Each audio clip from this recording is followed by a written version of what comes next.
It's the third annual Reinvention convention. More magazine invited women from all over that were interested in revitalizing their careers, their finances, style, and even their health to attend the wonderful interactive event.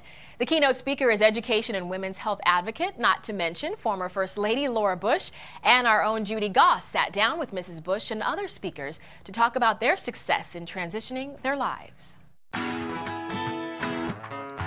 Hi, I'm Judy Goss, and we're here at the More Magazine Reinvention Convention at Chelsea Piers in New York City. Women from around the country flock to this annual life-affirming event to hear top experts speak their advice on money, career, health, style, and yes, even our sex lives.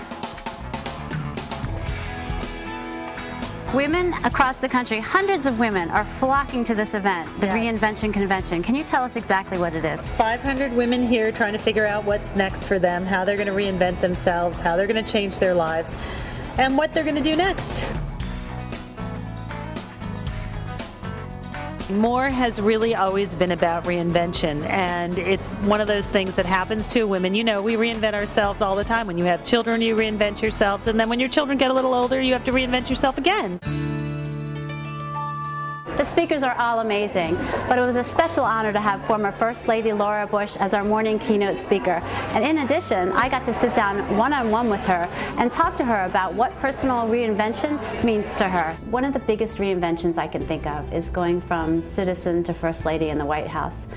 What was the most difficult challenge for you back then? You know, there were a lot of things, and part of it was just finding my identity as First Lady. And a lot of, at the time, a lot of reporters would say, are you going to be Hillary Clinton or Barbara Bush? And I would say, well, I think I'll just be Laura Bush. And then deciding what I wanted to work on. And so I knew when I came there what my expertise was, which was I was a librarian and a teacher, and that was actually ended up being very advantageous because of all the education issues. And giving speeches, actually, because I'd read so many stories to kids, ended up being easier than I thought it would be. You've been an endless advocate for health, education, literacy, human rights, especially in Afghanistan for women and children. What would your advice be to a woman who wants to be more philanthropic in her life? My advice would be to find what you're really interested in and what your passion is, and then find the nonprofits that serve that passion and study them.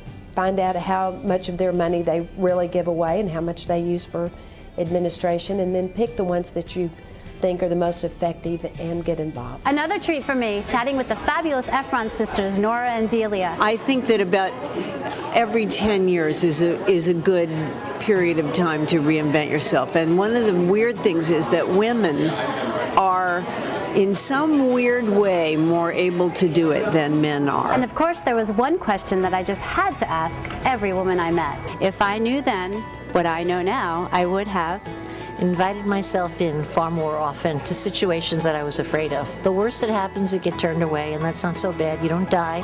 I would have invited myself in. I would have tried to find my husband 20 years sooner than I did and married him, actually. I wouldn't have sweated the small stuff. Appreciated my body a heck of a lot more when I was younger. I would have stopped doubting myself all my life and really listened to my own intuition and what's really important to me. There are things I would never have written. There are things I would never have married. There are, you know, I mean, are you kidding? As you can see, there's something for everyone here at the Reinvention Convention. You walk away feeling refreshed, inspired, and ready to take charge of your own life. I'm Judy Goss. Back to you. And tomorrow on Better, we get to the fashion side of reinvention for ladies over 40. All right, switching gears.